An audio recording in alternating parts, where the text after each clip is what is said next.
Okay, it's 7 o'clock. I'll call the meeting to order of the Urbana Bicycle and Pedestrian Advisory Committee. Could you please call the roll? Bill Brown. Here. Annie Adams. Here. Leonardo Kovis. Here. Kara Dudek. Here. Cynthia Hoyle. Here. Audrey Ishii. Here. Susan Jones. Present. Jeff Marino. Here.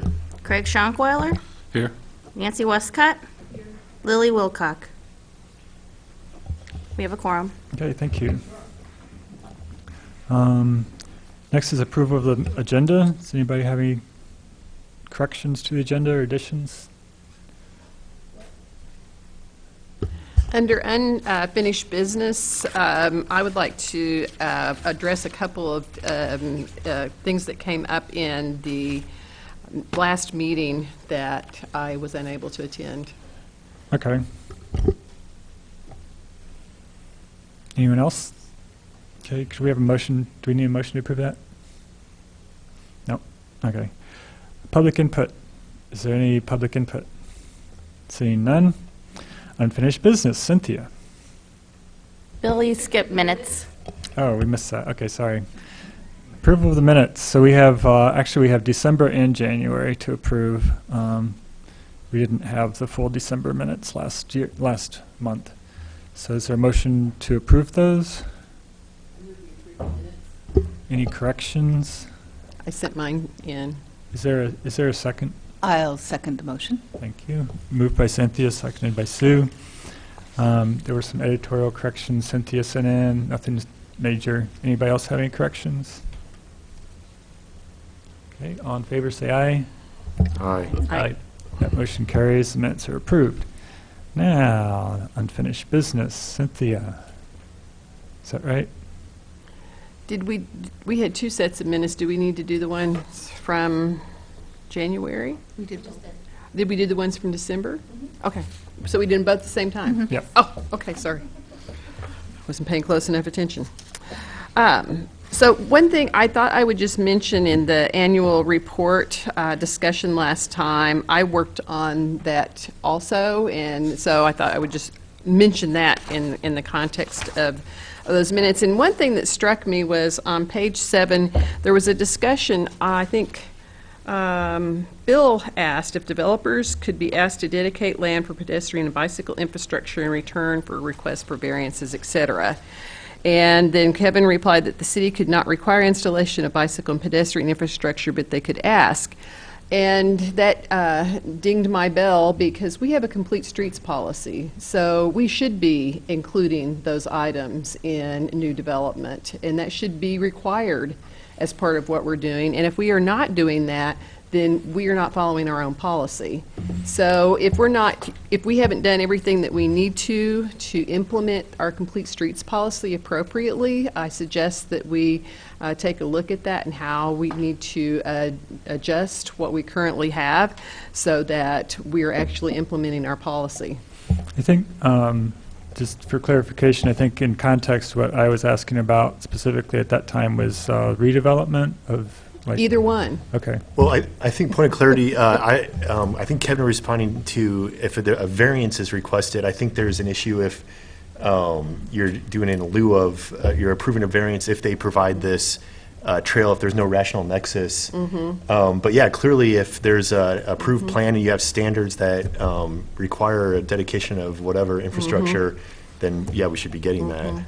This was under the discussion on high priority projects that Craig was presenting.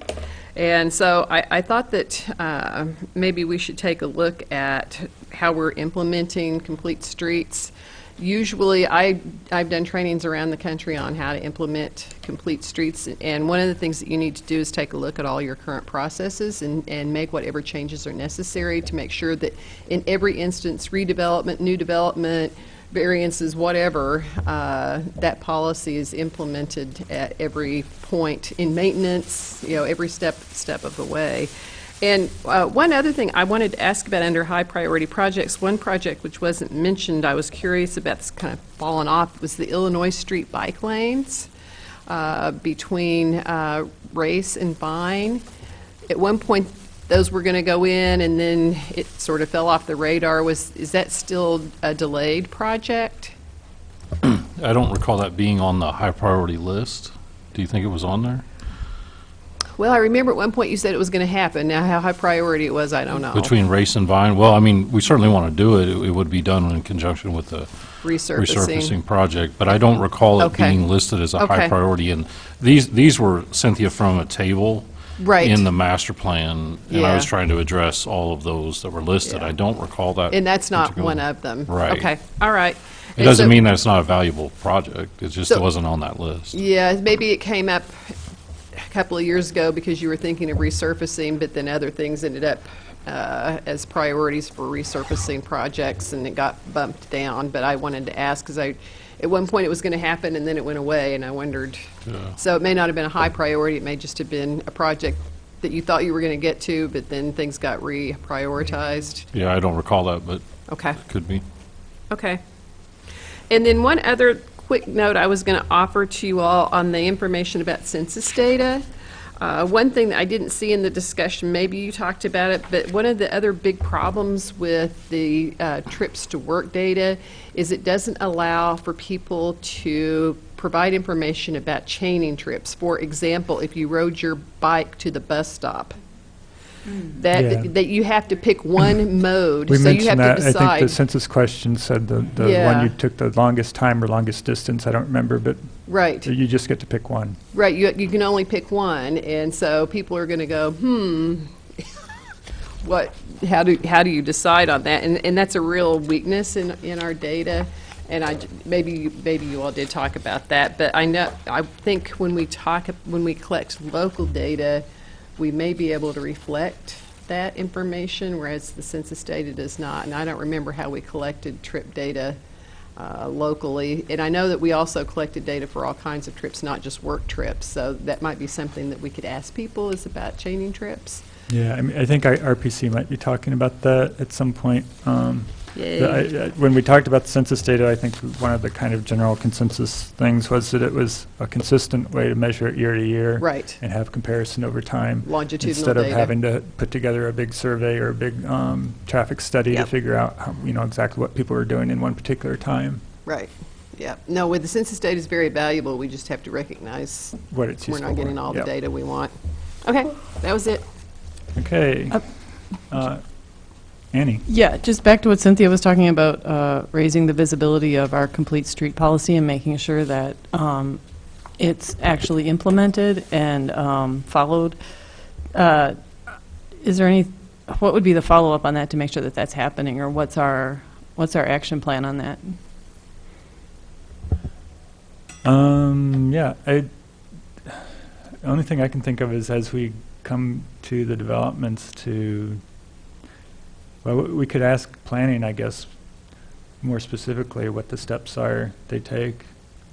Is that what you're thinking? Maybe see if there's like a flow chart where they would look Yeah. at Yeah, is complete it streets should be on that flow chart somewhere, right? Yeah, or should it just be like a global training? Like, here's the training, like, we have a complete street policy, and this is, Where it hits. because it sounds like, Kevin's probably aware of it, but maybe he just didn't know, like, it could have been implemented in that case, or like, to me, it just strikes me as it's a visibility awareness issue. It doesn't seem like it's much like just saying, this is how we are, this is what we're doing with it. Now, I could be wrong. I've actually never, you've, Cynthia, trained cities and created this, so I'm just curious, what does Urbana need, or what is Urbana lacking at this point?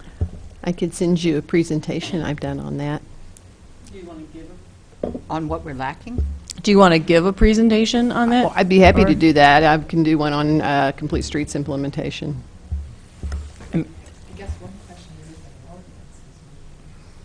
You have to look at what you've got. What we did is adopted that as part, I believe, as part of a plan.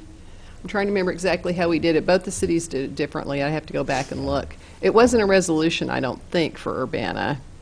I think it was done by a different process. I'd have to go and look. But then what you do is you go through and look at all your processes and your ordinances and your subdivision regulations, et cetera, and you say, do we need to look at this or that? Do we need to make a change here or there?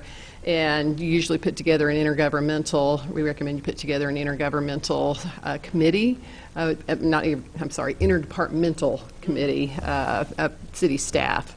so that you have everybody there, including the people who do the maintenance, snow removal, all that kind of stuff, so that everybody has an opportunity to say, hey, this is what's going on with us and why it's hard for us to, do X, Y, and Z. Can we deal with that? And so I think that was, or I can just send you a presentation. It's up to you guys. I think that was passed by the city like 2012 or It was something. quite a while ago. It was just before I got on council, I think. So Yep.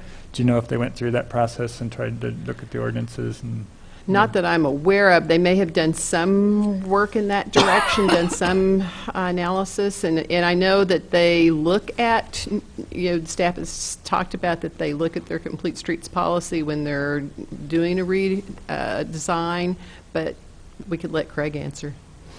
I do believe there's an ordinance that, like you indicated. Was it an that- ordinance? I thought it was an ordinance. Okay. I'm not sure, but I thought it was an ordinance. Which is a stronger way to Right, do but it. But I think that there's a difference between, I don't know if we can require, I think that might have been what Kevin was getting at, that we can actually require certain things. We can ask the developer, but there may be negotiations that happen in results of getting that development in. I will tell you, on our street side, we try to follow that as much as we can. There may be examples like a one that was just recently built, Airport Road up by Farm and Fleet.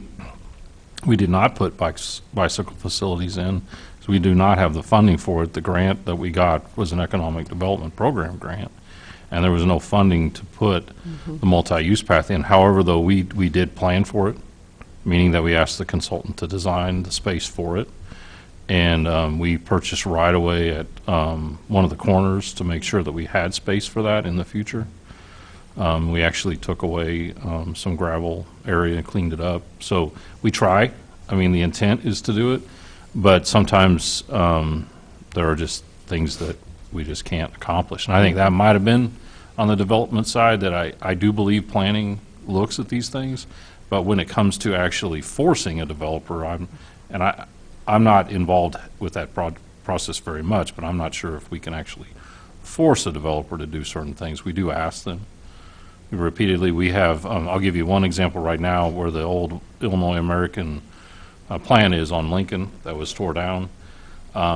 The bicycle master plan shows a multi-use path that would be on Church Street extended. So we have asked the developer, and I've been involved in those discussions, to be aware that there is a planned multi-use path there. That development actually, it's not just the water plant, but there's some properties to the north there, so the multi-use path actually severs the property. So there's been some unique discussions about that, but our intent is, we have a master plan, there's a need for this multi-use path. We feel that the developer should be doing that. Now, what can happen sometimes is, you end up negotiating out certain things, and I'm not saying that that falls by the wayside, but that particular one is a high priority for the city, because we see that that allows us in the future to connect over to Goodwin Avenue, which there's a multi-use path over there, and then, of course, to the east around with that future ITEP grant that the Park District's doing, a study on right now. Does that help a little bit? Yeah, and I don't want to take up much more time talking about this, because we've got a lot on the agenda tonight. But I would just say that part of it is understanding the context that each one happens in. So, for example, on Airport Road, the appropriate infrastructure to provide for pedestrians and bicyclists would be a shoulder. When you've got a rural context, you're not generally going to put a side path in. And there we put in curb and gutter, so we didn't, Yeah. there's no way to put a shoulder. Yeah, in so, there, so sometimes it depends on the context, the adjoining land use, et cetera. So application is context-specific and design-specific. And so it's not a cookie cutter, you have to have this in every location. But I don't want, I would be happy to talk about this some more if you all would like. It's a little technical. I'm not really sure if it's appropriate for this, or if it would be better for a study session, or whatever you guys want to do. But we should probably get on to all the other stuff we have to cover tonight. I didn't mean to derail the conversation. Okay, I mean, I think the main point is if there are some gaps in the city ordinances or something, we need to try to identify those. I don't know Right. if we need a Right. complete review of complete streets, but I can chat with Maybe planning tomorrow. and offer And like in the case that Craig was talking about, the city actually owns that right away, I think, so they're asking for vacation, so it seems like we should have a little bit more negotiating power in that. Right, right. And then, I mean, still, I don't want to prolong this, but I know that there are some houses in, it's the very eastern part of my ward, in Ambets too, where they rebuilt the driveway, and then they had to build a sidewalk in front. So there's houses with a sidewalk on their lot and nothing connecting it on either side. Right. I guess because they rebuilt their driveway, at least that's what the owner told me. So there must be some kind of policies that require that, or did in the past. Right. And maybe we Right. could take that and learn from that and build on that, Right. or something. I don't know. Right. You know, that doesn't make sense really at that point. But if you have a connection, I don't know. If you can make a connection, it makes sense. But A lot of times, Bill, those will be a requirement, but then there's no funds to make the connection. So the developer's only required to build within their development, and then the city just doesn't have the money to do the connection, and that's why. There are sidewalk deferrals, though, that happen. It's in the context of certain developments. Maybe it's, one example, I believe, is the Brick Houses development, which is far northeast yeah, in the of EJ, Urbana. in the extended zone. Right, it's like a mile outside of town. Yeah. There will be a deferral there. Or sometimes there's a waiver, and then that waiver is invoked at some point in time. Uh-oh, weather alert. Flash flood warning. Okay, so I guess that's a signal to move on. Everybody got an alert that we're about to be inundated by a tidal wave. So.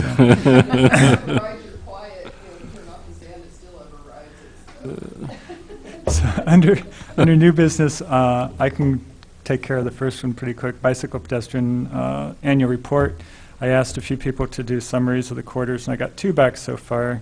Once I get the other 2 summaries back, I'll put them together and try to come up with a draft for next month that we can hopefully work through and maybe get an approval of a draft next month.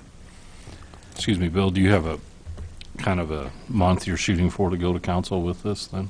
Thinking about April, April? Okay. probably after our meeting in April, so it'd be mid to late April. Okay, okay. I guess late, yeah, because this is when do we meet here? Second Tuesday? Third? Third, okay. Yeah. Spring break's in March, I thought. So yeah, probably the last week of April or first week of May for council, unless that conflicts with something. Are we going to go straight to council instead of, like, say, community? We're going to go directly to council instead of, Committee. Probably, does it So that would be the have si- to eventually go to council, or can it be done at the committee of the whole? I think it could go straight to council probably, Okay. if you want to. So, I mean, tentatively, that could be April 16th. Okay. Yeah, the BPAC in April is April 17th. Oh, that's right. So it'd be the 23rd, maybe? Well, the 23rd would be a committee. Oh, And okay. then the 30th is the last Monday, and that's the 5th Monday, so there'd be nothing there. So now we would go to say the 7th. Okay, let's shoot May. for May 7th, unless we have a 5th Monday council meeting. Maybe that kind of gives us a goal to shoot for then, so we know where we're headed. And the Illinois Bike Summit is on May 7th, up in Chicago. Just heads up. It's on a Monday?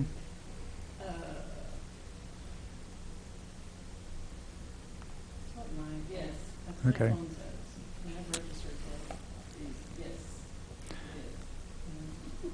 Okay, so next we have Urbana Pedestrian Master Plan, draft goals and objectives.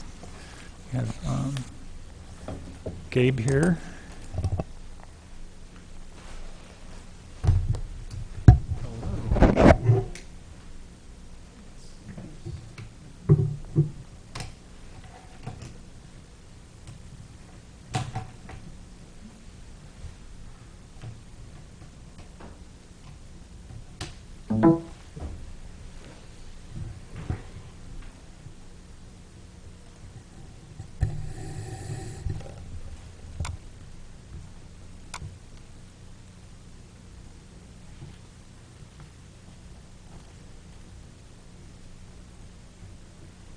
All right.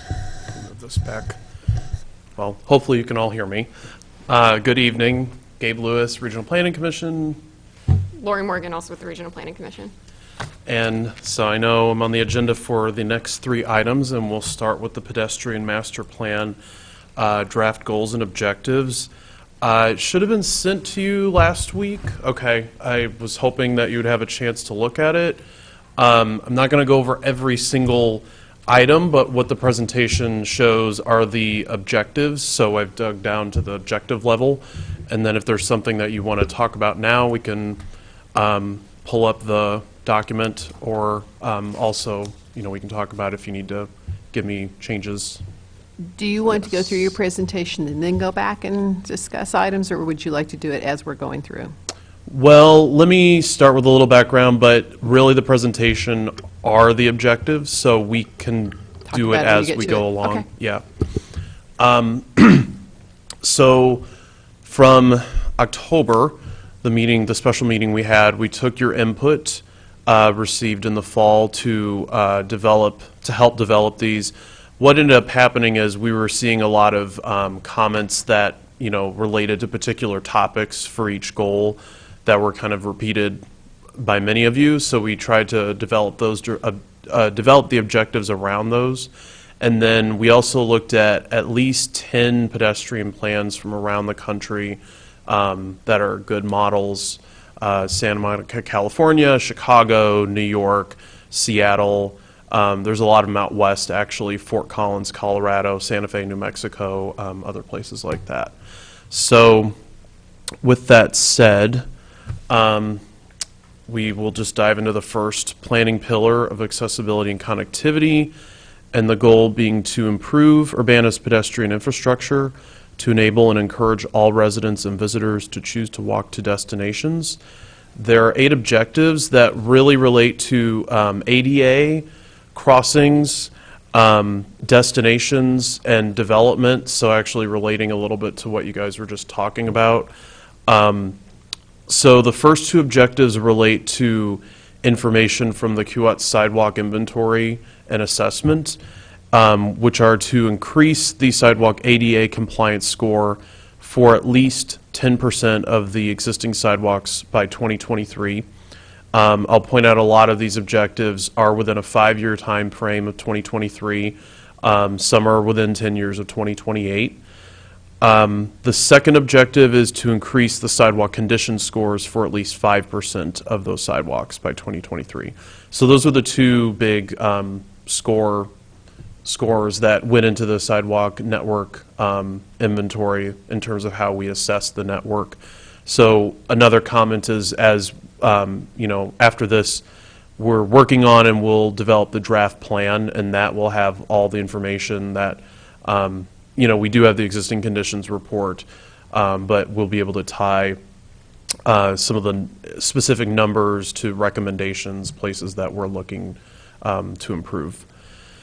Third is to increase the amount of pedestrian infrastructure in Urbana by a minimum of half a mile by 2023. Yes. It's called realistic, but I'm happy to take in different input.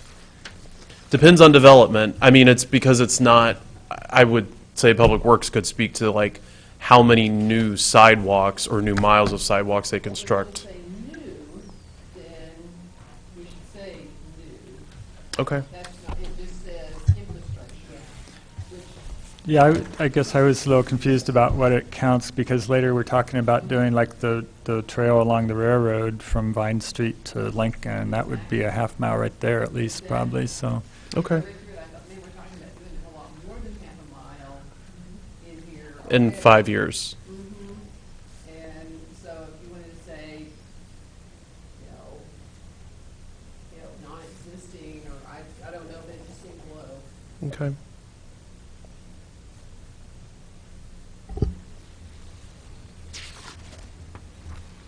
So the 0.5 miles non-existing, what you're trying to say is it's just like, you're not saying like connecting over in the AMVETS, that wouldn't be a half mile new, or is that what you'd be saying, like a half mile new?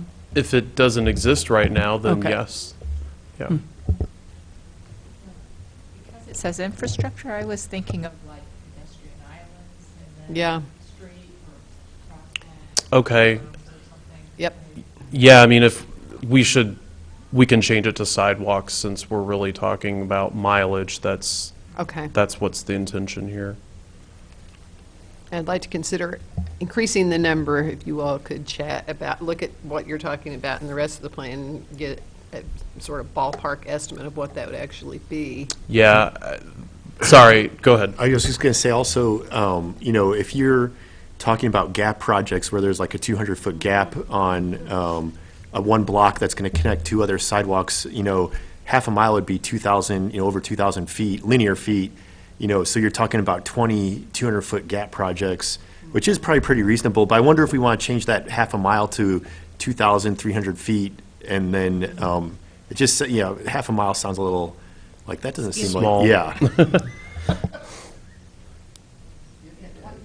feet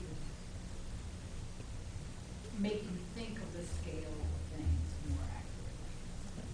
Gotcha. Well, also in number 4, the 5%, I'm just guessing that 5% represents half a mile.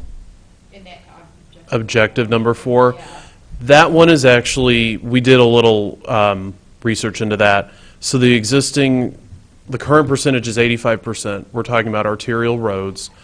That has at least one sidewalk on one side of the road.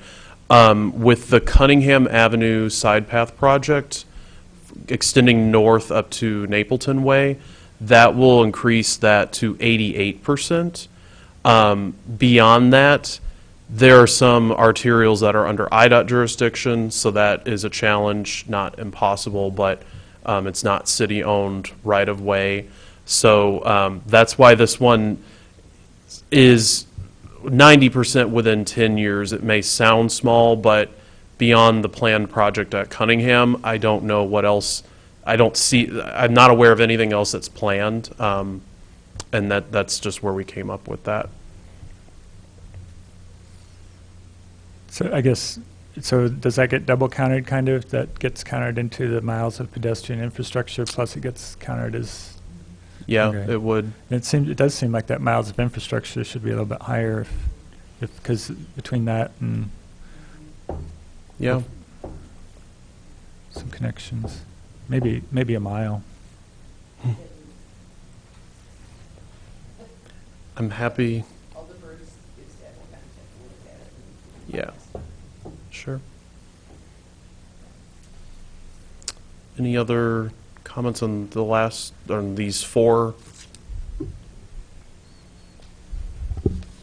All right. 5 through 8, we talk about providing direct and visible access for pedestrians of all ages and abilities from 3 destinations currently not connected to the sidewalk network by 2028. The destinations are defined in the existing conditions report, so there are a lot of destinations that were looked at in the density. Number 6 relates more to the picture that you see. This is in Aspen Court in the Learman neighborhood, is to fix 4 major connectivity barriers that add extra distance and difficulty walking between destinations by 2023. And we actually identified in the strategies 4 places that could be targeted, including the Aspen Court redevelopment to Philo Road, since that's been requested in a lot of plans within the last 5 years in public input. I took it. It's Aspen Court, Learman neighborhood. Yeah. It's within the inside of Aspen Court. There's been a fence there for a long time, and people, It was obviously inconvenient. yeah. That leads straight to the billboards on Philo Road, to give you some context. And the property's been gated. They've built a fence around most of it, not this area yet, but a new fencing So system. they'll need a gate there. Yeah. So we also talk about connecting Ambucks Park to the south, connecting Highland Green Apartments and Crystal View Townhomes to the Sailing Branch, or Cunningham Avenue near the Sailing Branch, the Railroad Carl connection, that area, areas north and south of I-74, and then improving existing connections from Crystal Lake Park to the south. The last two have to do with development, or at least policy, which are to develop or expand at least one ordinance, program, or policy to mitigate the effects of natural elements on urbana sidewalks to provide year-round access by 2023. And at first, this was developed just with snow in mind. Of course, there's ice, but then researching other plans, there dirt or mud, grass, vegetation, there's other elements that seem to affect, year-round access on sidewalks. And then the final one is to develop or expand at least one ordinance, program, or policy to improve pedestrian access through developments and redevelopments on private properties by 2023.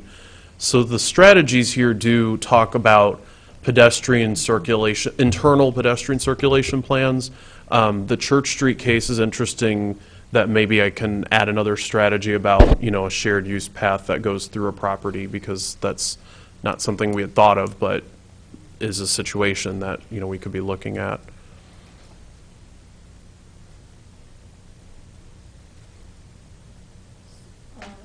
So for that, does that include, like, commercial developments? That's the intention, yep. Okay. Mm-hmm.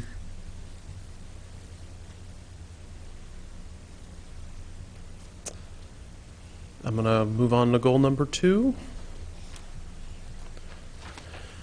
So we have 5 objectives that relate to the equity pillar, and the goal is to invest in Urbana's pedestrian resources, which include infrastructure, education, encouragement, and enforcement, to improve all substandard areas, especially areas of concentrated racial or ethnic minorities and lower income areas. Yes. I was wondering if we shouldn't say especially areas of concentrated transit/walking or walk trips, and then racial or ethnic minorities, because it's really about those places where people are relying on transit. And you all did that great plan that showed the heat maps of the transit-dependent populations. Mm-hmm. And I think that we've got the data there, and you used these economic indicators to identify, I think, some of that transit, in addition to the transit use. So I thought we should add that in. Okay. Yeah. The 3 areas that, from the BPAC input for equity we were getting, were stated in the goals: geographic, racial, ethnic, and income. So I think we can incorporate that. So the first objective relates again to the sidewalk inventory, to implement at least 3 pedestrian infrastructure improvement projects proposed in that inventory, or in the project priority areas, by 2023. And those project priority areas in Urbana are downtown and the Florida Philo area. So the picture is Green and Race, where the ramps and the sidewalk are not in good shape, but by the time MCOR is done, then that will be improved. So number 2 is to implement at least one short-term project proposed in this plan in each of the 8 neighborhoods defined from the public workshops.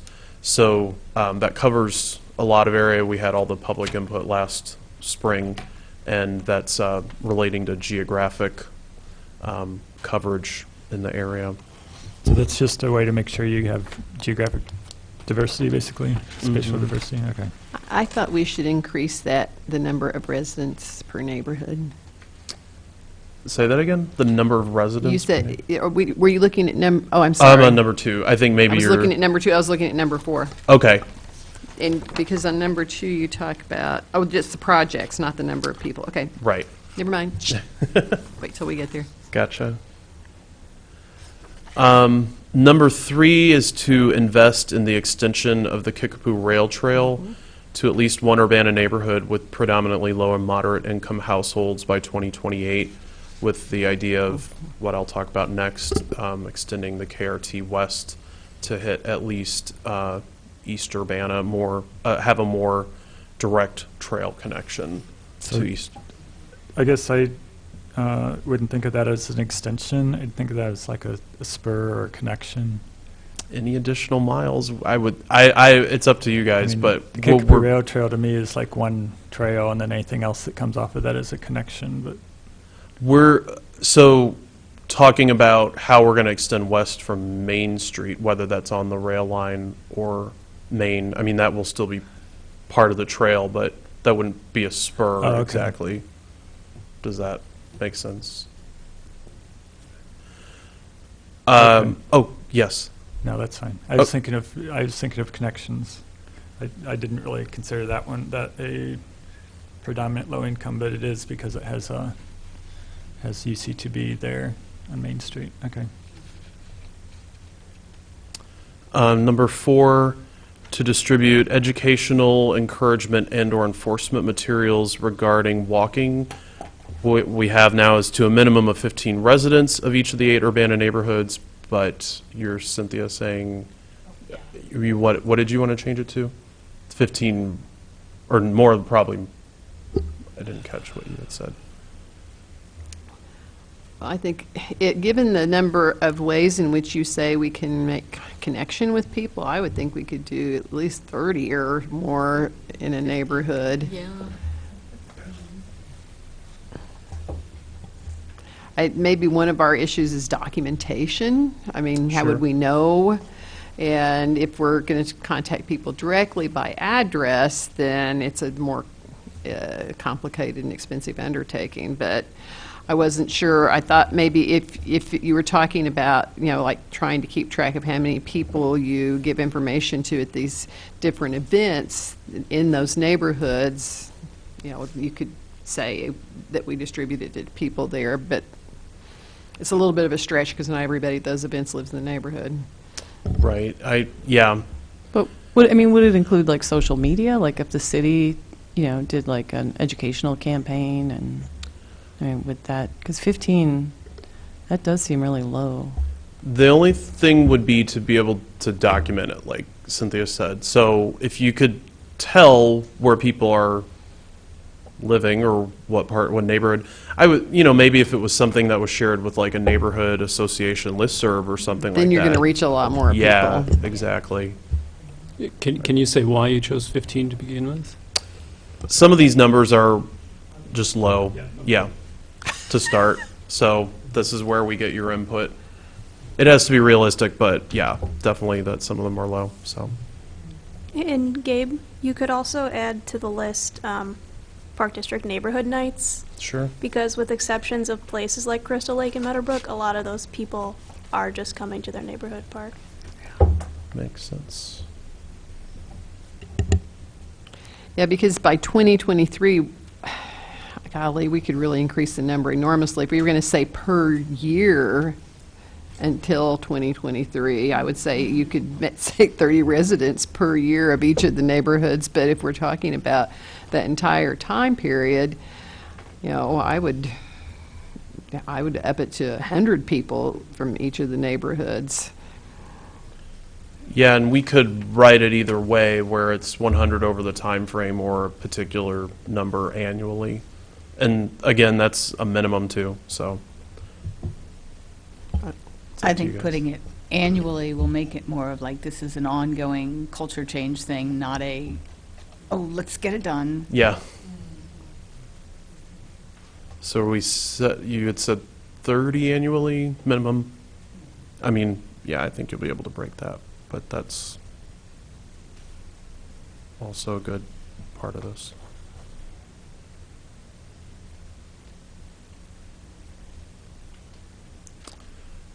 The final objective is to expand the walking school bus program to all elementary schools in Urbana by 2023. And that is spearheaded by the school district with the walking school bus coordinator, but having those goals in this plan covers all the E's. Which schools have them now? Do you know offhand? Dr. Williams and Leal. Well, Dr. Williams didn't have one this year. They had interest at 5 of the 6 elementary schools in having walking school buses, but they only had enough volunteers to do Leal.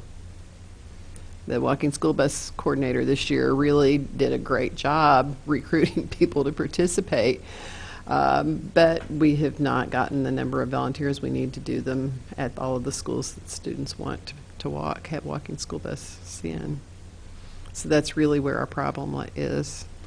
Leal, I knew Leal had been, consistent, but I thought I heard Dr. Williams was able to restart more recently, but I didn't realize that they weren't. If they have, I didn't know. The last report I got, I think last month, was that Leal was the only one operating. Okay. But, Well, all the more reason for the objective. yeah. All right, planning pillar number 3, safety. So the goal is to eliminate fatal and serious pedestrian vehicle crashes, with the first objective being to act to reduce the average number of annual pedestrian vehicle crash fatalities in Urbana from 1 to 0 between 2018 and 2023. So in the latest 5 years of crash data available, 2011 to 15, it actually averages out to 1 fatality per year. That's our rate, our current rate. So that's the baseline, and we're saying we want to be at 0 for the 5-year period when we get to 2023. And then the next objective is to act to reduce the number of severe pedestrian crash injuries in Urbana by a minimum of 50% by 2023. Ultimately, we want to eliminate those two. Do you know what the average has been? I don't know if Probably I have that number varies a on me. lot, but the average might tell us something. Gabe, I really like these photos. Oh, I thank do. you. I think they're really nice. Yeah, some of them were just happenstance, right place, right time. Okay, can I get back to you Yes, on that? absolutely. It's a good question, but Absolutely. Cynthia, I had the RPC traffic crash facts, and I compiled those, and it was between 2007 to 2013, the average rate was 2 a year, 2 deaths a year. 16 traffic deaths, 8 were pedestrians, 1 a cyclist. In the 10 years previous to that, from 97 to 06, it was more like 1 a year. This was the severe injuries I also was asking about. Yeah, aren't we due to have a report soon? Yes. From Yeah, Watts? we're Yeah, Steph's so working on hopefully it. that'll all be updated. Mhm. Great. yeah. Can I ask you, Gabe, about number 1 again? Average of 0 over what time frame? It's a 5-year period that So- you look at. And that means, so that average of 0 means 0 total. Yeah. Okay. Yeah, since there can't be .5. You don't Well, round you could down. average to 0.5. Yeah, you Yeah. could, but You that's could. true. Oh, I'm sorry, the numbers I was quoting was all vehicle deaths, not just pedestrian. There were 16 deaths, but 8 were pedestrians, 1 a cyclist, so it was averaging 1 a year.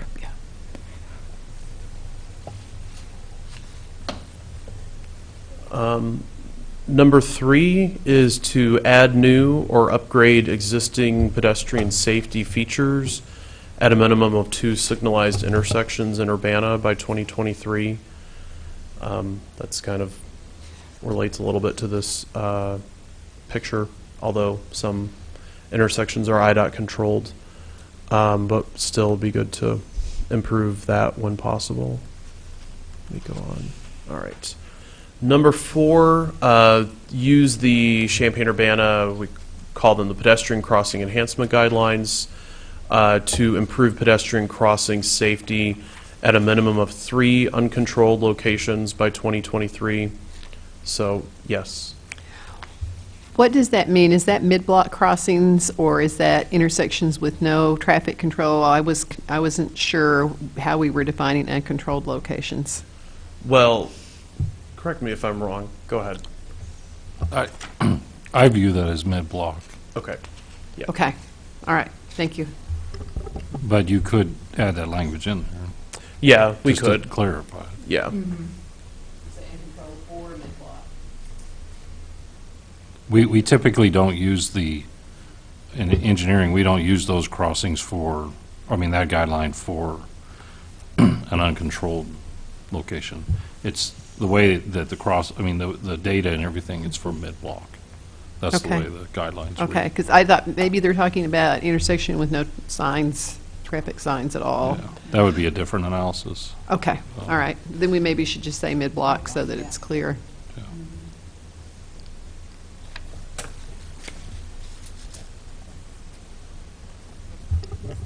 The fifth objective is to dedicate at least $150,000 in the City of Urbana Capital Improvement Plan to pedestrian and trail construction and maintenance projects annually. And that's on par with current funding So right now. We have like 50,000 for brick sidewalks, so that would be included in that. And then there's already an additional 100,000 that's being dedicated. So that, the goal keeps it at that. We talked internally a little bit about this. We should just be aware that we're in some really tight budget times, so it was felt to hold it was probably the most reasonable ask. And sometimes that's used as matching funds. Is that right? Or not? No. So, This is solely dedicated to sidewalks. but like, say, if the Park District's doing a project that the city's going to participate in. So, well, sometimes, I mean, but usually, like an example, the Cunningham Avenue side path, we're using TIF funds, which is independent of this. So I'd say most of the time, when you say, Brad, that this is solely for sidewalks, I mean, Brad manages it, but it's, say there's a request for a handicap ramp, Mhm. that's where that money will go, or occasionally he'll do a concrete sidewalk project, and he did a brick sidewalk project this year in East Urbana. Does that include the ADA work you do? This is independent of, say, the work that I do with street projects. Yeah, so that's a whole different set of, I would view this as standalone. Okay. So when we did, say, East Main Street and did a lot of ramp work along there. Usually, well, that one particularly, we were able to secure an ITEP grant. Okay. Say we're doing, like right now, MCOR, that's a whole different pot of money. If we do the project that I'll talk about next month, Lincoln and Springfield, resurfacing up and down on those corridors, we'll use state motor fuel tax monies. Okay. So this is, so there's a lot more money that goes into sidewalks besides this 150,000. Oh, yeah. Oh, yeah. Oh, yeah, we'll spend a lot on Lincoln, Springfield, and MCOR too. But what's nice here, though, is this is a dedicated set of funds for pedestrian improvements, yes. Mhm. Yep. Also, the Park District sets aside 5% of our capital budgets for what we call trails projects. So there's always it could get combined with other projects, but it's always set aside as money that goes towards trails for us. Did you say 5%? Mm. Cool. Objective 5, or 6, sorry. One question about Yep. the 150,000. Do we know how many linear feet of sidewalk that would likely get you? If it's 1 foot wide. Well, let's just say concrete. There's no earthwork that also needs to be done. I would assume that's going to be over a half. Well, I don't know. Close if that's annually. I don't know. I guess going back to that half mile. That also, It seems, thanks. Good. I didn't have to say it. does that also go toward maintenance, though, this 150,000? So if we do sidewalk grinding, does that come out of the 150,000? No, that's separate, but let's say we had some segments that were, trees had, uprooted the sidewalk, that could be a. Then that would have to be, Yeah. Now, but I mean, operations, we talk about sidewalk grinding, operations does that, and they do their own sidewalk repairs with in-house crews too. And that's not a part of this. But as far as lineal feet, I think the hard part on that, Jeff, is that quite a bit of this funds goes towards ramps, and that right there will, pull quite a bit of the money. So it's just on a case-by-case basis, you know. I will say, just as a reference here, concrete patching receives $95,000 a year for all streets in Urbana. So there's more money actually dedicated towards the pedestrians sidewalk system than just dedicated for concrete patching. So. And that might be a good reason to point out number 6, to apply for at least 2 federal, state, and or private grants for pedestrian infrastructure projects by 2023. Yes. I had 2 additional, or at least, there was at least one, and maybe the other one goes here, I don't know. But I thought under this, we should have an objective to develop and adopt a Vision Zero plan. We've got 0 in here as a goal, and I think it'd be nice if we were recognized as a Vision Zero community Okay. nationally, since we're doing it. And I don't think it has to be a big production. Looking at what other cities have done, we could take a look at that. I don't think we're talking about the scale of any of the plan, like our wayfinding or bike or PED plans, but I think they expect you to have some sort of a plan that has a statement and some goals, and we could pull from the plans we already have. But I feel like we ought to have that in there. The other thing I wanted us to do is apply to be a gold walk-friendly community, and I didn't know if we should put that here or under one of the others. Maybe it goes under vibrancy, I don't know, but Yeah, probably. that, Yeah. okay. Yeah, we can add it to that. We will call that out too as like a non-infrastructure recommendation, but yeah, we can add that.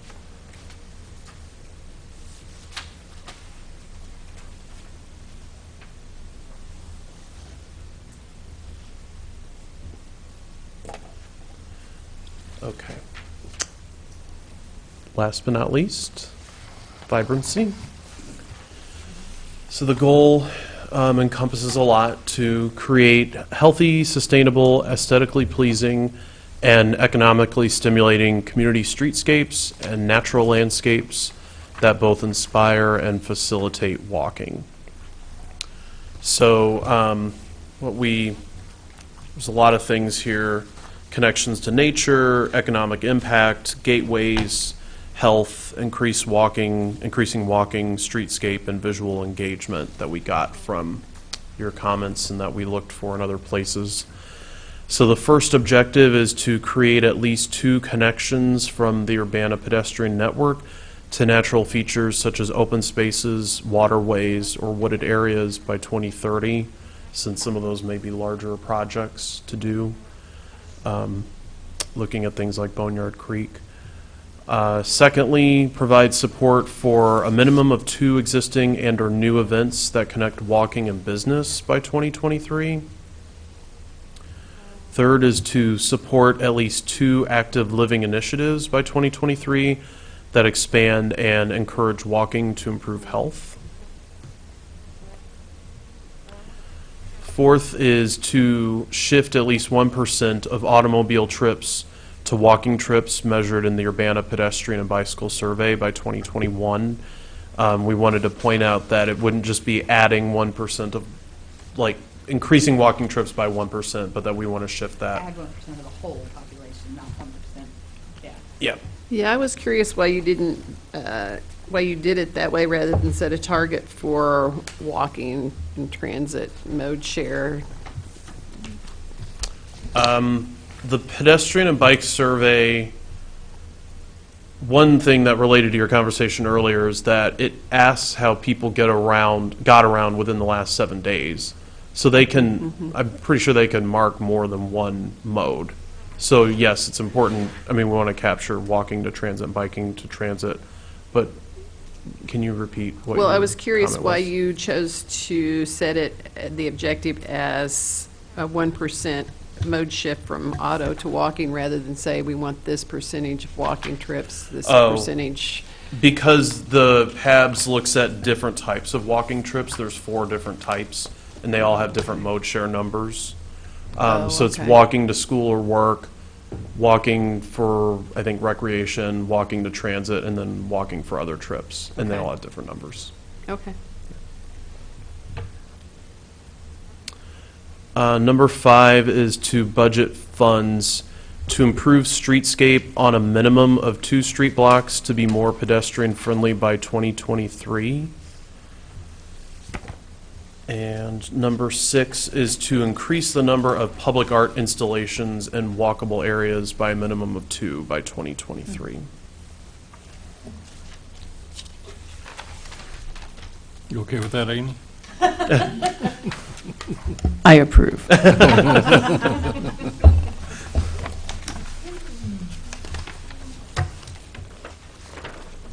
Any other comments,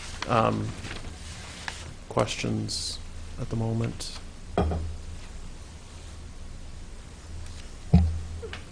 Gabe, did you look at streets that don't have adequate lighting at all? Or sidewalks, and think about a recommendation to improve, public street lighting in areas where it's lacking? Can I give you that hardball question? So we did look at lighting. One of the issues is with the existing data. We wanted to do sort of a coverage map, but that would require having a better idea of specifications of the fixtures so that you can sort of figure out what area the lighting is actually covering. So one recommendation, sort of specific recommendation that we plan to make that wouldn't sort of fit in the goals or objectives would be to improve the way that lighting data is collected, so in the future that can be examined more closely. We also are still waiting. We didn't get this done for this meeting, but are looking at sort of the connection between lighting and crashes. So there are a few crashes that are in areas where lighting, you can just sort of tell based on where the poles are that lighting coverage wouldn't be, I don't want to say sufficient, but maybe lacking, and to see if lighting could have been a factor in those crashes. So we're continuing to look at how lighting may impact some specific recommendations, but it wasn't necessarily something that fit directly into goals and objectives, especially because during both the public meeting and the last time we met with you, there hasn't really been a consensus on how street lighting should be applied. So some people would like to see Urbana stay sort of darker so that we can have more star sighting abilities and less light pollution. And some people would like to see lighting everywhere for safety. And so we'd like to try to figure out a way to balance that so that we haven't necessarily done that yet. So any input from you on those lighting requirements would be beneficial to us. But it is something where there hasn't necessarily been a consensus. It is not necessary to have light pollution to have adequate pedestrian lighting. So I don't see that as being mutually exclusive, and I don't know why we have a disagreement about it. Yeah, absolutely. You can get lights that will allow you to be an astronomy city, but will also send the light downward. Right now, there's no lighting doesn't need to go up; it just needs to go down. And those would be included in some of the specific recommendations to have sort of pedestrian level lighting that could be more focused. And that's sort of the data that we'd like to see collected into the future so that we know that we have coverage without it being light pollution. So it just is getting into details that we'd like to include as recommendations instead of overall goals. And also the city recently readjusted boundaries of the CDBG blocks because of surveys. So there are a couple of new neighborhoods that have additional CDBG areas that we can use that funding to do lighting and sidewalk improvements. But in particular, I mentioned one at council meeting was Anderson Street, since it's a bike route and it's kind of lacking lighting, and especially on It's some not of the. kind of lacking. In front of Stu's house, it's dark as a cave sometimes. But that's now in a CDBG. I've decided I just leave my porch, like last week, I thought, I'm just leaving my porch light on because it's so dark. And that's something we can encourage people to do, but that's in a CDBG area now, so that might be a possibility. Wait, what does Community Development Block Grant Funds? It's a certain amount of funding we get every year from HUD that needs to be spent in particular I'm neighborhoods. poor enough to pull the average down. And that's based on average income being a certain level throughout the neighborhood. And it's using kind of old census data, but we won't complain about it as long as it's working for us. Yeah, just to add to what Cynthia said, I'd also mention that the dark sky compliant lighting is also much more energy efficient. The same light bulb all pointed down will provide a lot more light than it does if it doesn't have the appropriate shade. So then you can lower the wattage and so on. And then we'll lower our electric bills, right? For the city? Yep. And increase quality of life. Leo, did you have? I was just wondering if you would also, you mentioned something about correlating the lighting to safety, and that just made me think about public safety as well, if you could correlate it with crime. It's not totally germane to this discussion, but if it, if it helps get more lighting, might include that. Should we not include an objective that says that we will collect and assess data on street lighting? Yeah. I was wondering if we shouldn't just Yeah. do that. We can do that. Okay. Well, and I think we mentioned before when we were talking about the goals too, that it's not necessarily just a safety issue, it's an encouragement issue because people don't want to go out and walk when it's dark and because they might trip over something. It's not necessarily that they're going to have a wreck or Right. get mugged or something, but they just don't want to trip. Yeah. The other, well, I have another comment. Go ahead. I saw in the plan that there's an analysis of dangerous intersections, dangerous crash locations, but also, I don't know if the database appropriately puts what the speed is of these crashes that cause fatalities and severe injuries, but there's a framework in that Vision Zero is developed for analysis, and speed is one of the things that you have to look at, as well as the very small minority of locations that are actually responsible for almost all the, huge majority of the crashes. So there's factors there that haven't necessarily been looked at traditionally. Sometimes that data isn't even in the database, so it may have to be added. Although speed is not collected by the police officers, it actually, you would have to have a forensic analysis performed for each crash. So, But we know the speed limit. right, but that doesn't mean that, each crash could have its own individual variable. So, Sometimes they're hit and run, so you just don't know. right, a forensic analysis would be done if you knew the skid pattern and you applied physics to it. But I'm just telling you, I review crash reports all the time. It's not a part of the data. It would be very difficult to obtain. So, Right. At this point, maybe all you could do is go by, maybe measure what the average speed is out there, what the posted speed is, and then consider design features and enforcement features that could change that if it's identified as a variable. now, what is on the crash reports though is a citation, so we would be able to have an indication there. There might be failure to reduce speed because of conditions or to avoid an accident or things like that, those are on the crash reports. But I would hesitate to put that down as a goal because it's really not something that we could even begin to acquire that information at this point. Right. I don't think I would put analyze by speed as a goal. That would be one of the potential strategies, which maybe doesn't even need to be mentioned if the Vision Zero framework is mentioned. Right. It's just-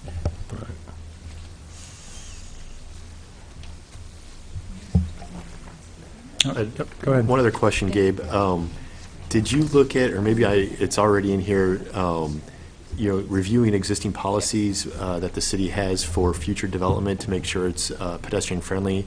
And I guess what I'm getting at is, it seems like out on High Cross Road or on North Cunningham Avenue, north of the interstate, likely it's going to be continued auto-oriented development that will not be pedestrian friendly. And, there's certain policies that could be looked at, maximum parking requirements or how the buildings are oriented and adjacent on the lot, that could increase pedestrian walkability in those areas.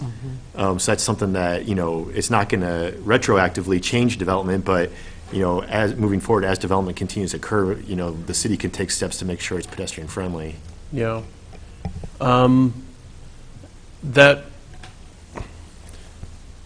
might fall under the 8th objective in the first pillar, but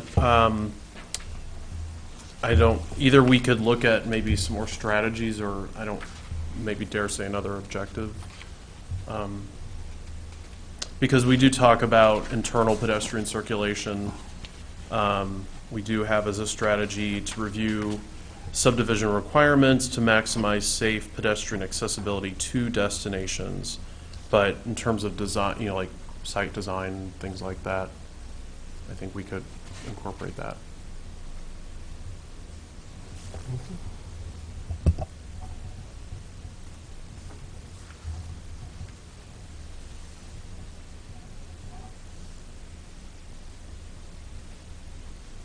Okay, ready to move on to the KRT connectivity? Yes. All right. Take it away, Gabe. Thank you. All right. Reload.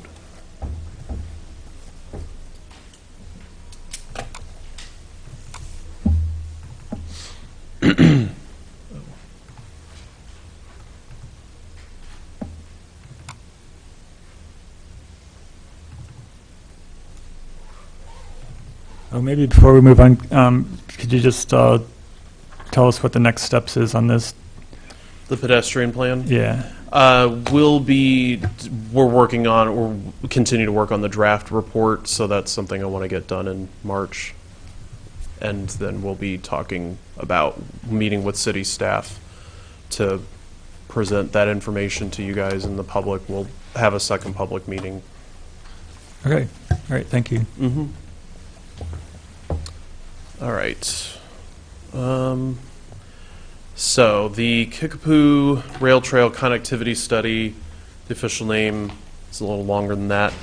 I'm going to talk about what has happened since the fall, since I know some of you, maybe all of you, were at the open house that we had that was jointly hosted by RPC, the Urbana Park District, the Forest Preserve District, and City of Urbana. We had exhibit boards available with existing condition information, comment cards where we were seeking input not only for us in this study, but also the Park District and Forest Preserve were seeking input on the KRT and the Weaver Park trailhead, and then maps for people to draw on.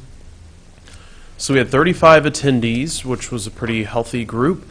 Most were from Urbana, but we got some from other communities. The highest number were between the ages of 55 and 74, so we asked for age ranges. We had got a few questions about people. We asked why people were interested in the study and the KRT, and in terms of mode, they were most interested in riding their bike, and in terms of trip purpose, it was for recreation. And 60% had already used the KRT within 2 weeks of the opening at this meeting. Do you have handy how much they would, like, how many, you said most recreation, how most was it? Like, mostly? Let me see. The public input report is on our website. Okay, great. And I can give you that link, but it's in here. Is that, I'll get it to you then. I have a friend who wants data. Okay, yeah, I will get that to you. All right. And then we compiled all the comments and the comment cards and other sticky notes that were on the boards. And in terms of the subjects that people were talking about, what came up over and over, connectivity was the most mentioned, crossing roads, safety, accessing the KRT from Weaver Park and the west, but also from the south, and then wayfinding. The highly requested amenities, they were asked about what people wanted to see on the KRT, and those included restrooms, wayfinding, trailheads, signage, drinking fountains, and trees. And then at the trailheads themselves, people most wanted to see restrooms, wayfinding and maps, and drinking fountains.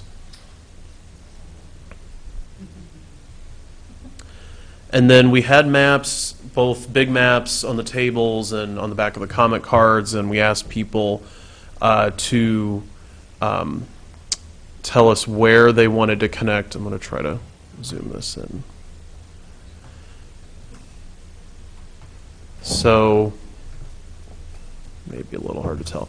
Basically, the Main Street corridor, or at least between Main and University, KRT, and Weaver Park, is where the most people wanted to see some kind of connection, because we were asking how do you want to connect the KRT to Weaver Park and to other parts of Urbana.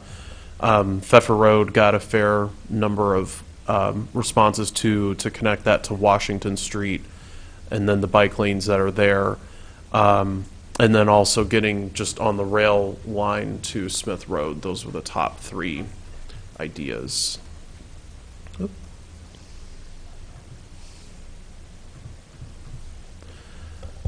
Okay, so from that information and the existing conditions, we actually had 10 alternatives that were analyzed. And it is a lot, but we're trying to look at all options and seeing what works and what doesn't. And within the analysis, we are have looked at opportunities and constraints. We've looked at the side path suitability tool that was developed by Ride Illinois. Crosswalk analysis using the crosswalk guidelines from Champaign-Urbana pedestrian crosswalk enhancement guidelines, and estimated costs. So we have a lot of information for facility cost, but there's also acquisition cost that can or can't be estimated, drainage, utilities. There can be a lot that can go into estimated cost. And I know I don't, let me see. The 10 alternatives, if I can run through them. The first 2 are on Main Street between KRT and Weaver Park. The first is extending the bike lanes, which would have to widen the roadway because the width decreases where the bike lanes end. Or doing a side path on the south side of Main Street. The third alternative is using the rail line up to Smith Road. And I should point out that the Forest Preserve does own that corridor up to basically Scottswood, where this 10, the pink line, my cursor is. That parcel is what they were able to buy, but west of there is still Norfolk Southern. So we're talking about ideally acquisition, potentially easement, but that would have to happen in order to do alternative 3 or 9. Number 4. Where does the actual rail end? Is it around 3? Yeah, so there is actually rail track east of Smith Road, but it's obviously not being used. And at Smith Road, as you're probably aware, there's no railroad crossing, right? So essentially, yeah.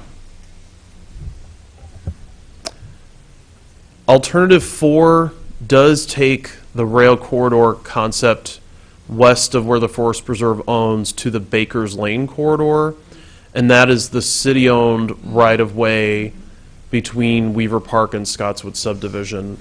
Now, this part between the rail corridor and Main Street is still private property, but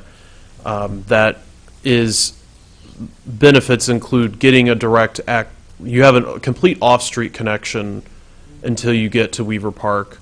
You have a direct path to Weaver Park, and you have ownership of this land that connects to the Washington Street bike lanes, the Prairie campus of schools, further south and west, lots of facilities. What's the status of the lane on the west side of Weaver Park? Is that owned by anybody? The land on the west side of Weaver Park? That edge of Weaver Park. I mean, if you had one there, it would at least connect to the nursing home or whatever that becomes and the Humane Society. You'd have a little bit more connectivity there. I think, at least the nursing home is Champaign County, and I was thinking that this whole area was Champaign County, but with Elias, I would have to double check, and some of the other. No, I just thought there might be a strip there owned by somebody, either the park district or the city or something.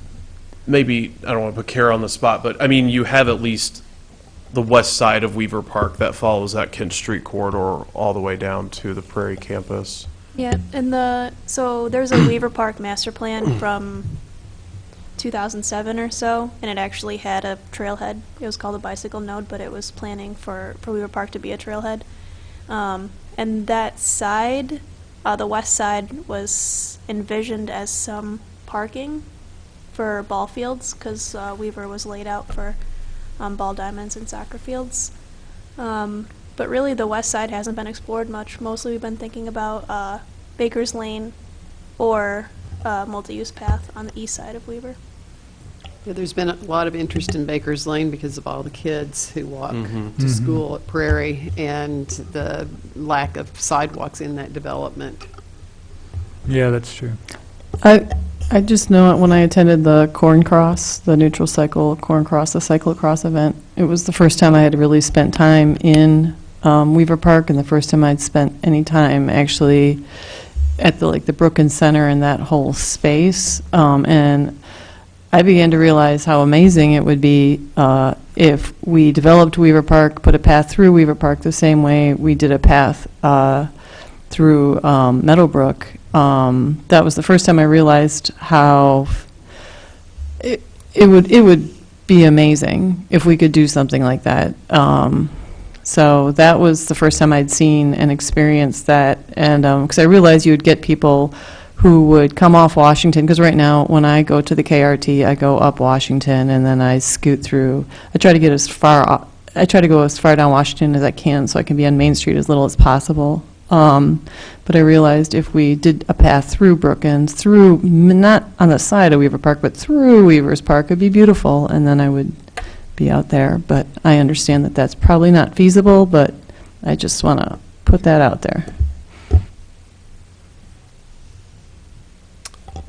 All right. Alternative 5 is looking at the Pfeffer Road corridor. The Urbanus-Champaign Sanitary District has an easement or property there. They have a substation, and there's right now like a gravel driveway, and the sanitary district area is fenced in, so you can walk around it. I'm not encouraging that officially, but that gets you to Pfeffer Road, and then we looked at connecting that to Main Street. However, this is where the alternatives start to, you have to combine things. So we had first had that just as this little piece as a standalone, but then realized you would have to have a Main Street side path or bike lanes to really get to realize the full connectivity to Weaver Park or a trailhead or what have you. The sixth alternative is very short. It's just connecting by the post office from the KRT, but you would really want to have a parking lot. You wouldn't really have any trailhead facilities. That's not much to offer at the moment. Number 7 is essentially extending number 5 or even the 6 or 8 on Pfeffer Road and Washington Street. Didn't realize this was. And you know, it would be good to have bicycle facilities and improved road on Washington anyway, but longer distance is going to be more cost and roadway reconstruction. Number 8 is using High Cross Road and Tapman Court and then kind of cutting across. And also, you know, these are private property parcels, so even though they're not developed, you'd need permission from the developer to have trail access through there, essentially, yeah. So the High Cross Road concept, at least, the side path is something that's in the bike master plan of extending that down to Riggs. I know that was something that we wanted to get connected to KRT. Again, longer distance, more cost. Number 9 is looking at connecting to Art Bartell Road, which goes through the Champaign County East Campus. that does require an even longer easement or acquisition on the rail corridor, and then getting an easement through private property to get there.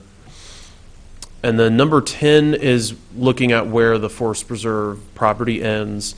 It's actually at the Trailside Mobile Home Park, which does align with Scottswood Drive, that corridor, but you would need, there are a lot of structures and people living there, so you'd have to deal with that.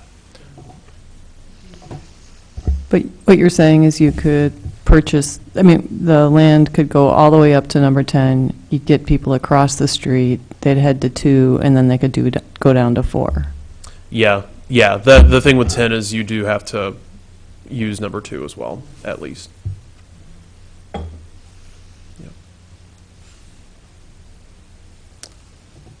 So let me zoom out. And so we have developed a draft report, and we've actually met with the steering committee, but there's those comments and information that we need to incorporate into that. After that, we're looking at a second public meeting to get input on the alternatives and recommendations.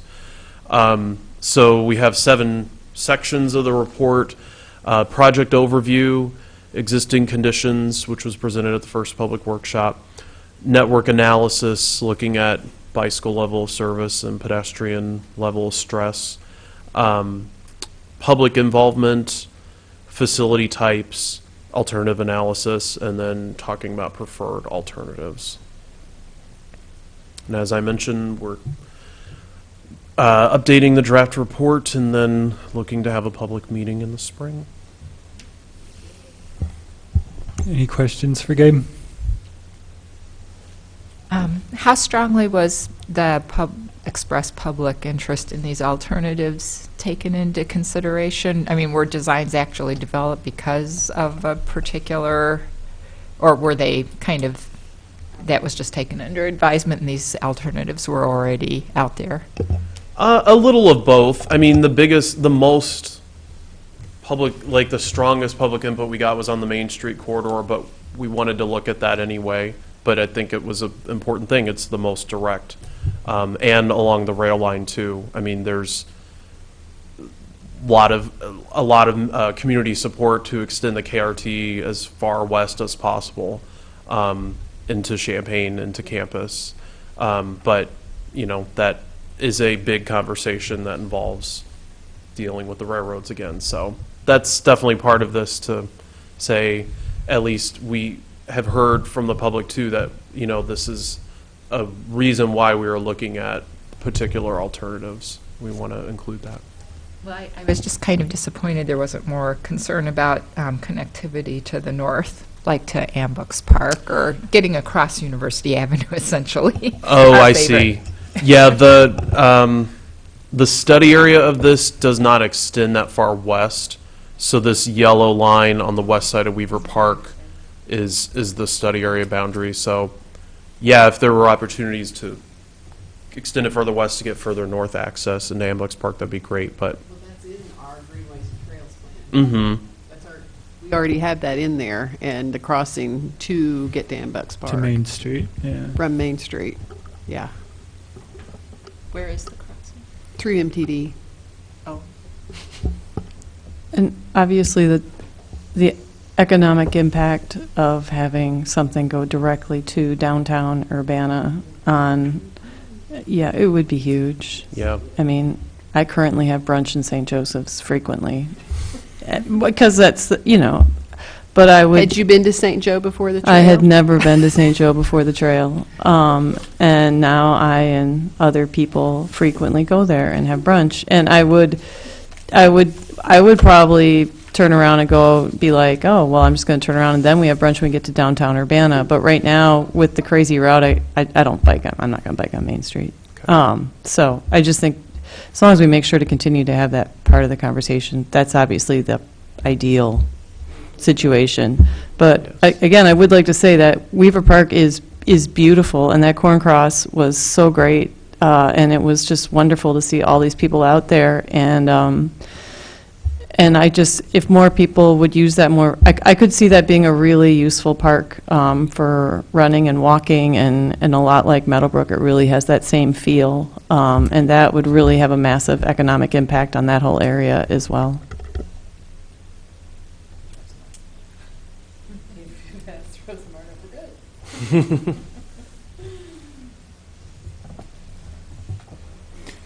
Do you think that, is there thought toward having like a short-term and long-term plan? Like a short-term easy connection and longer-term more expensive connection? What I can say is we're looking at recommendations in terms of short, medium, and long-term. I don't think there's going to be an easy short-term off-street trail connection that can be done right away. I think I credit the city for putting in Sharrow's, with bike wayfinding, the bike wayfinding plan. We can look at increased signage, since that was something requested by the public too, to make sure people know where they're going. But Okay, thank you. Next is Urbana Bicycle Wayfinding Plan update. That's also CCRPC. How convenient.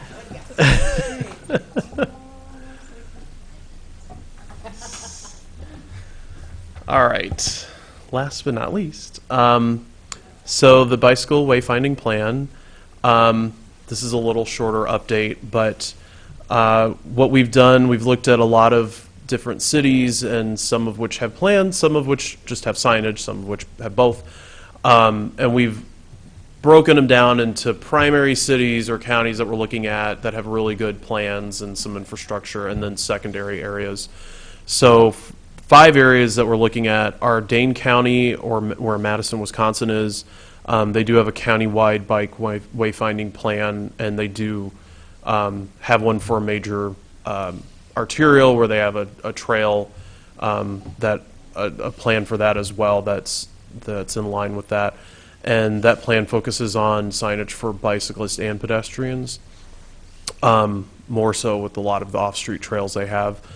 Fort Collins, Colorado, the plan focuses on bikes. This picture is from Fort Collins, actually when I was there last summer, where they've named particular bikeways and they have destinations with the distance and time, so that people can stay on a particular route. Peoria, Cynthia actually I think tipped us off to that, has a new bike wayfinding plan that also incorporates pedestrian information for the trails. Tompkins County, New York, where Ithaca is, has a plan. Since it's county-wide, it focuses primarily on vehicles, but also includes pedestrians and bikes. And then Wichita, Kansas has a good plan that focuses on bikes and pedestrians. And then there are 15 areas that we're calling the secondary cities or counties to look at. Like I said, some have plans, but some just have signage that we can find. And so, we'll consider that as needed. They include a lot in the D.C. area, including Washington, D.C., Arlington, Virginia, College Park, Maryland. There's Boulder, Colorado, Carmel, Indiana, Chicago, Columbia, Missouri, Davis, California, who also, they're obviously well known for their good bicycling culture, but they do want to improve their wayfinding, and they have a Pathfinder website that they have a tool online that you can see the primary bike routes and secondary bikeways that I'll also mention in a second. Knoxville, Tennessee actually has some signage on their waterways. Indianapolis with the Cultural Trail. Milwaukee, Oregon near Portland. Minneapolis. Muncie, Indiana has a off-street trail system. Ball State University. Oakland, California, and Vancouver. So another task that we've worked on with city staff too is developing a bank of destinations. So looking at these other plans and best practices, we've been able to figure out that there are a lot of destinations you may want to include on signs. They need to be categorized and then broken down by priority. So the primary types are other cities, now that we have a trail that connects to another city, St. Joseph, along with our sister city, Champaign. Downtown areas, downtown Urbana, regional destinations or facilities or signature parks. So we have information from the Park District in terms of which of their parks are signature, like Weaver, Meadowbrook, Crystal Lake, and then which are different categories. And then state trails or regional bike connections like the Kickapoo Rail Trail.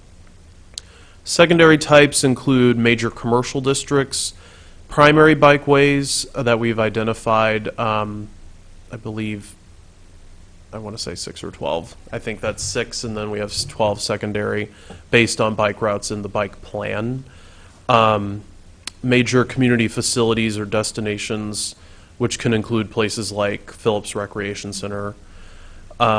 Community parks, those would be like Blair Park, Loman Park, hospitals and clinics, government buildings where we're at, and nonprofits, and then University of Illinois major facilities. I wonder if you'd considered like the high school and middle school as a destination. That's Next slide. oh, okay. Tertiary. Oh, come on.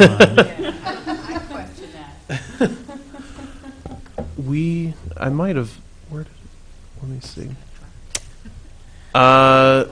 Yeah, I think that is an oversight. We have the That- schools. Yeah, the schools should be in there. Did you put them under governmental? No, I think I just missed that You left 'em category out, when okay. doing this list. Sorry. But I think they are. I think the middle school and high school might be secondary because they're community-wide, and then the elementary schools are tertiary because they're neighborhood. I was thinking the same thing. Yeah. And then also the early childhood school would be secondary since it's also community-wide. Would that be major community facilities? It kind of would. It does have its own designation. I just missed that from this list. All right. The tertiary include secondary bikeways, major employers, neighborhood facilities or destinations, neighborhood parks and university greenways, so university open spaces that are smaller, shopping centers, which wouldn't be named, like specific businesses are not named on community bikeway finding signage. It would be districts, Philo Road Business District, things like that. University housing, and then transit centers, which we have Illinois Terminal and maybe something in Urbana downtown one day. So that's a lot of what we've done. This is, we're working on some of the other projects more, obviously. We do have a steering committee meeting next week, and again, we'll be looking to have a public meeting when the weather gets better.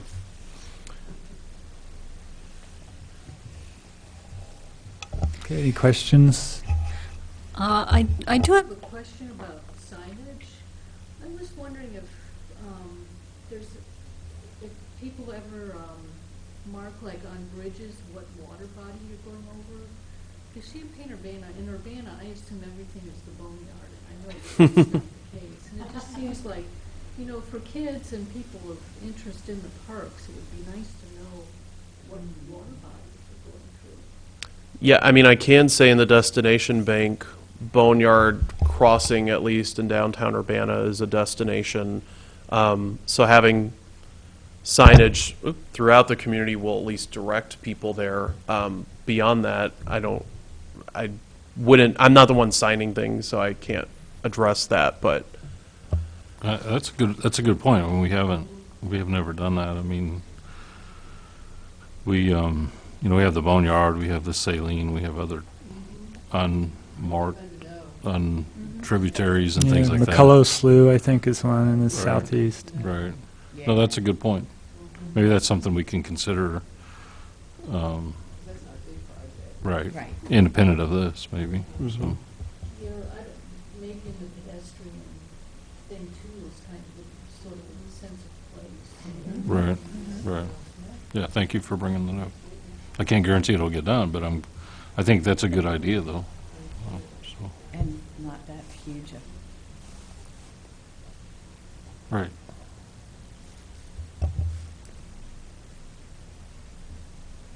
Any other questions, suggestions, Well, requests? I would just say on the waterway issue, the city of Urbana in a lot of ways is sort of an arboretum, and so I've long kind of been obsessed with having trees or like ways that people could mark their trees or say what kind of tree they have in their front yard. I don't know how we could do that, but it would definitely increase. It would increase. I have the only Manchurian maple in the entire Urbana-Champaign area. I'm not sure. I have a legacy tree, there's a sign on my tree. Yeah, but, yeah, so that's just what I'm trying to say. I think that would be below tertiary.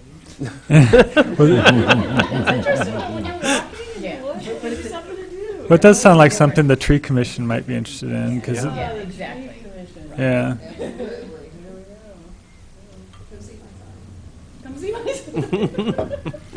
Jeff, did you have something you were going I was going to to say? say, nice work, Gabe, on all Oh. 3 projects. Is pretty impressive. Yeah, Thank you. yeah. Even if you did leave something off. Yeah, We'll forgive. well, I appreciate it.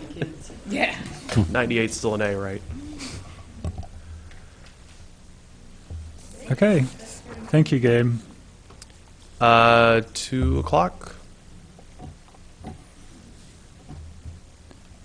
And so, you said the public input was on your website. Are these anything else on your website that we've looked at tonight? Not the bike wayfinding, let's see, pedestrian plan information. I'm almost certain the existing conditions is on there, but let me check. And then PED plan public input too is on our website. And would it be okay to put this draft goals and objectives on our website and under our meeting materials, or you want to wait on that, or? I think that's all right. Yeah, I mean, I'll do the changes that we talked about tonight, but I'm fine with you posting it as it is. Okay, can we put that on our website? And that's one way we have of encouraging people to come, is send them a link to this and say, this is what we're looking at. You want to come and have public input on it? Okay, thanks, Gabe. Thank you. Okay, any announcements? Yep, Cynthia? Oh, who? I was just going to say, it's something I've heard about, that there are 8 to 10 people that are, it's a committee has been formed to look at the Boneyard Creek to University of Illinois path, and I believe Lily has been asked to be on it, and Cara, you've been asked to be on it, so I would love any updates or information. I don't know if you know anything about it. You know nothing. We're scheduling a meeting, right, Marcus? That's about the, Oh, no, this is something else. oh, something different? Yeah. Okay. I still don't know anything. I think this was this Dennis Roberts' initiative to try to put together a Yes. commission? Okay. Yes, and it's happening. And there's like 8 to 10 people who are going to be on the commission, but I know nothing about any of it, so it just sort of seems like a thing that our committee might be interested in hearing about or knowing more about. Okay, I can try to find out more from people that are doing that. Yeah, I was wondering if we just couldn't get a presentation on it, have someone come here and say this is, because initially we passed, he came and presented, and we gave him some support, and then I haven't really heard much since then, so I thought it might be nice just to see where they're at. I know that there was a university, there was a class at the university that was putting together presentations and working on it. They made a presentation to the city council, and there's a PowerPoint on that. It was hard for us to see because it was like posters that they'd shrunk down to PowerPoint size. So it was like 1-point type. So it's kind of hard to see in the presentation, but if you have it that you can look at in full size, it's pretty impressive, the work they did. So I could at least ask for that to be sent to us.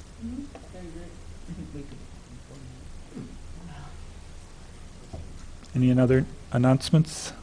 Yep, Cynthia.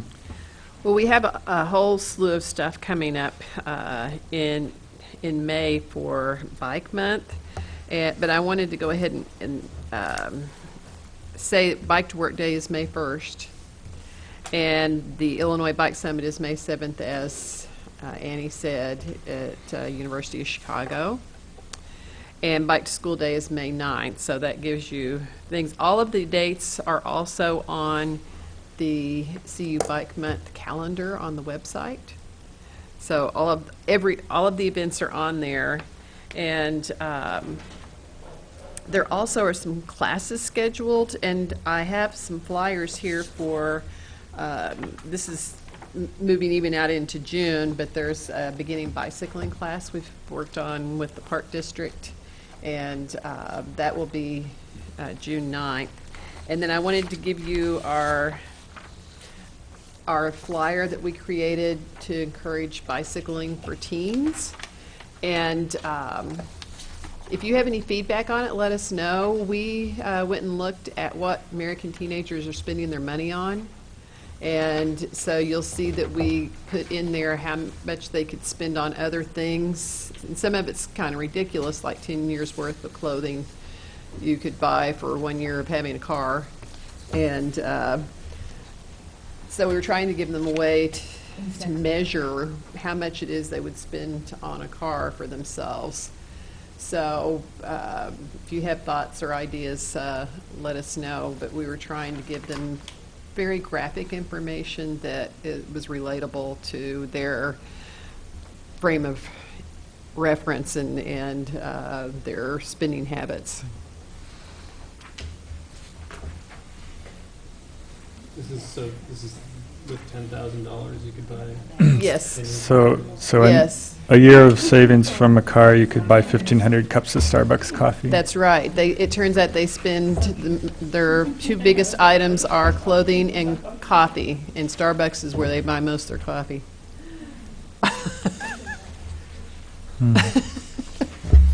I really like numbers like this, and I like it when things like this are broken down. I am now on the University of Illinois Transportation Committee, and there's a situation there where you can park fairly inexpensively on campus. Yes. But the true cost of driving to campus It's not estimated, yeah. yeah, the people are buying parking passes, but they don't know that they're actually really costing the university XYZ amount of money, or the environment, or whoever, or whatever. So I think the more we can start getting information like this out there and breaking it down like this, I think it's really helpful and smart, and it's good. It's good for everyone. So We had the one for the adults. Both of these are posted on the CU Safe Routes to School website, so you are free to go there and download them and send them far and wide. I have one suggestion to include 1 year of college tuition. Well, that would be fun, except that's not what they're spending their money on. Their parents do that. Just like their parents buy their smartphones and do their cell phone plans, because the first thing I thought of was, smartphones and data plans, but their parents pay for it. So they don't have any idea. Their parents don't pay for the car. I think that's mixed. I think it's mixed. The kids are not spending money on cars. It's not as high a priority spending item if you look at what American teens spend their money on. But smartphones just weren't on there. When you look at the list of what they spend their money on, it was very interesting. Yeah. So I think maybe the parents are helping them with cars, but yeah, that one was a little fuzzy. How much they're spending on cars. It's not like when we were younger and people often bought cars, and paid for them themselves. Okay. Any other announcements? Future topics? Craig, did you have a couple? Yeah, wanted to let everybody know that had submitted past topics that we had to bump some of your agenda items, back because of addressing, like today, city business items. On March, we have the Crystal Lake Park Shared Use Path scheduled with Fair Graham. They're the engineering consultant that's doing the work for the Park District. They're scheduled to come tentatively. I'm going to do a presentation on dismount zone markings that we talked about, on the sidewalks and everything, with some ideas of possible markings that you folks could then help me select a preferred set of markings that we could mark. And then we have the Lincoln Avenue and Springfield Avenue resurfacing project. I'm going to do a presentation on that, showing some improvements, primarily at Stoughton and Lincoln and Maine and Lincoln and Clark and Lincoln. That's our major project that we're doing in-house this year. And then we have some future topics that, some of these may slide forward. We may ask some of you folks to come forward, but this is the list that I've got so far. Equity in education by Audrey issue, that was a topic that was listed in the past. Effects of shutting down Main Street for First Fridays, Annie Adams. We had Imbibe Urbana also in there, or would you just be by yourself with that, do you think? It'll probably be Kristen. It'll probably be Imbibe Urbana. Okay. Pedestrian crossings in Town, Urbana, Annie, also. Methods for increasing attendance and public input at BPAC meetings, Audrey? It was digital media. Oh, was it? Well, there was a couple of things, or it was having the meeting like at Pizza M. Okay. We can touch base, We can- look. And then Cynthia had MCOR, infrastructure, public education. That would be a topic that. Yeah, and I think probably we need to just get staff together and have a conversation and take a look at the educational tools that are available at this point. I think we need to start planning for how we're going to give that information to the public.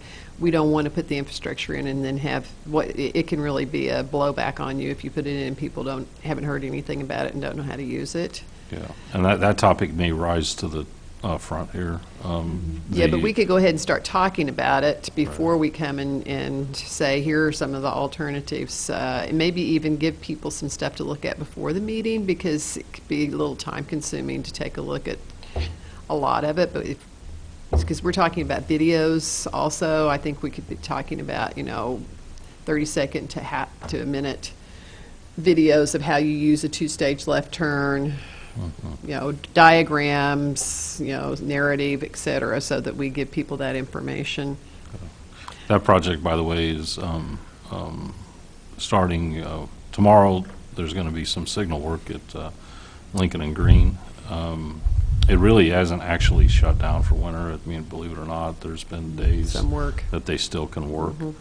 And then March 1, tentatively, they're going to start back up. And then So this could be a four-way stop tomorrow for a while, a week or so? Yeah, at least for definitely Wednesday, weather permitting, possibly into Thursday.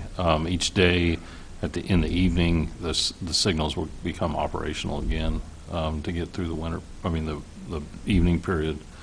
But yeah, starting tomorrow at 9, there could be some delays there at Lincoln and Green. They're going to at least get 3/4 of the signals in. There's a northwest corner near Hendrick House. There's some utilities in the way that we've got to work through. But anyway, that's exciting. But the project will get going again March 1st. This is a little bit more ambitious than what we normally see because of the size of the project. So we'll send out a press release on that. But their goal. The contractor, they're contractually required to get the job done by November, but their goal is to get it done before fall semester starts. So they're intended to work aggressively for that. So then with Cynthia's topics, or this topic, we probably should move that up sooner than later, maybe in April if we have to. And then I had another one that Cynthia had, which was transportation affordability and sustainability fact sheet. Was that still something that you were looking at maybe? Well, I did the one for adults, but I don't know whether it really falls into the sustainability portion of that discussion, if the city wants to take a look at that or not. You're certainly free to use the one that we've already got. So I don't know whether we really need to do a whole presentation on it. Yeah. I thought maybe, you seem to like giving presentations. So No, I don't need to do that. No, instead we got Annie. It looks like Annie quite a few Yeah, times. Annie can do. And Audrey. I think Audrey was talking about was something about social media and communication, or I I can do whatever on that, whatever kind of presentation's needed, but I think that sort of is in that same, that's that thing. Audrey?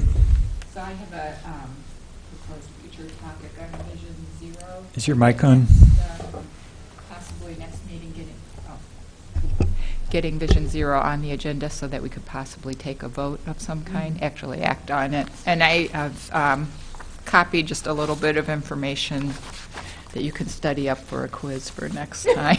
Great. On Vision Zero. I'll pass something else out at that time. This is just pointing out how incredibly important speed is in urban settings, that the speed-related death rate is 3 times, per million miles traveled is 3 times higher within urban settings than out on highways. And it's very unfortunate, as Craig pointed out, that speed is not one of the factors collected with the crash data, so that this could really be studied in a large scale. But anyway, on the back of this handout, so you can read that for the next time, but on the back of the handout is what steps are required for Vision Zero. So I'm more than happy to present at public input to the Urbana City Council what's required to become a Vision Zero city. I just think it's something, it would be certainly a huge factor in becoming a walk-friendly city. They specifically mention being Vision Zero. I think the school district would definitely get behind this. And it's really relatively simple. I mean, with BPAC in place, we have the core of the task force that's needed in place. We just need to have police participation and public health. Basically, we already have engineering, I know, is committed to this goal, and we've brought it up specifically in the pedestrian plan. So. And Audrey did kind of present an overview of Vision Zero to the City Council goal-setting session yesterday at 5:30. We had an early meeting before the regular meeting, and you talked about it for about 6 minutes, I think. But you went over your time by a minute, and nobody shut you off. But some people just have that privilege, I guess. But yeah, thank you for doing that. And yeah, so. Do you have any comment on the goal? What came out of the goal-setting meeting, or is that still secret? No, that was broadcast. I don't know if there's any. There's still a couple more steps. I can't even remember the top 5 goals now. I mean, we could only pick 5 goals out of like 30 that we had kind of brought up to begin with. So Vision Zero wasn't one of them, but there was a connectivity issue. The rail trail from Vine to Lincoln was one of the top 5s. So I think that's good for us, and the Park District. Hopefully, I think they're kind of interested in that too. Yeah, I think that was the only directly pedestrian-related one that I can remember. Okay, so for those future topics, do we need to prioritize those any for next time, or should we just work that out? I mean, I do think the MCOR probably needs to be up there.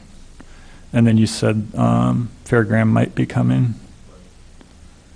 We definitely need to talk about Crystal Lake Park, because they'll take that input and put it in the public comments that the police wants. Dismount zones, I'd like to get that resolved, because we want to think those ones where also Lincoln and Springfield, get some feedback of what I've done as well. And the other ones are in maybe the next report. We usually try to keep these 3 or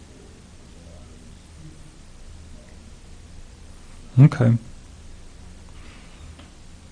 Yeah, on the annual report, we'll probably hopefully have a draft for that. So we could maybe work out, the details. Okay. Appreciate you keeping a list like that, though. Yeah, That that's it just makes it feel like we're being heard, and that we're not just getting shuffled around. Oh, we definitely hear everything you've got to say, Annie. I know that. No, I mean, we try to keep these, I mean, but to Bill's credits, though, I mean, we check with him. The chair controls the agenda, so. So, Craig, I have a question. How do we get ourselves on a list so that we're notified of traffic commission meetings and agendas? Well, they're public meetings, and you can certainly go to the website and see where they're at. You're asking, is there a specific mail list? I can look into that, get back with you, but. Yeah, that would But I be mean, great. the Traffic Commission meets the second Tuesday of the month at 4 o'clock, But do they meet every month? only as needed. Yeah, that's why it would be so helpful to know when they are. And the agendas are publicly posted on the Right. website. Yeah.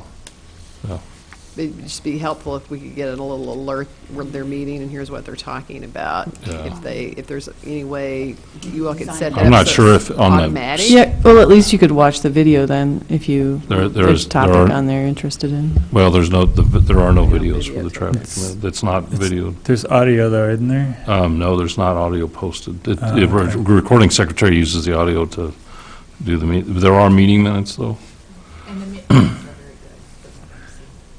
Just out of curiosity, why are they not videotaped or? They are held at the Public Works facility, so there's no way to videotape those. We're a step lower than the Big Pack Committee. Well, there's traffic. only 3 of you, right? Yeah. So- Yeah, it's, the Traffic Commission is made up of the traffic engineer, which is myself, the police chief, and an alderman.